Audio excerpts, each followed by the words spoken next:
Today's Bible verse comes from James chapter 4, verse 17, King James Version. Therefore to him that knoweth to do good, and doeth it not, to him it is sin. James 4:17 emphasizes that knowing what is right and failing to do it is a sin. It highlights the importance of action and accountability, especially for those who have knowledge of God's will. Essentially, it's not enough to just understand what God expects. Believers are called to live out that understanding. Here's a more detailed explanation. Number 1. Context. James 4:17 is a part of a larger section of James 4:13-17 that discusses the dangers of relying on one's own plans without acknowledging God's sovereignty. Number 2. Therefore.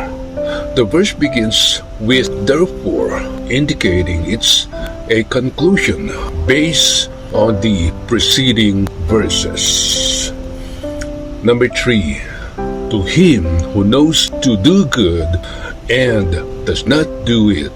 This highlights the responsibility that comes with knowledge. If someone is aware of God's will or what is considered good and righteous, and choose not to act on it, they are sinning. Number 4. To him it is sin. This makes it clear that failing to act on what one knows to be right is itself a sin. It's not just about avoiding evil, but also about actively doing good. And number 5, living out faith.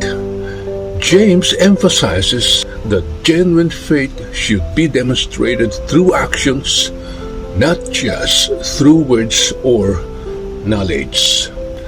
In essence, James 4:17 calls believers to bridge the gap between knowing God's will and living it out, holding them accountable for acting on their knowledge. Amen.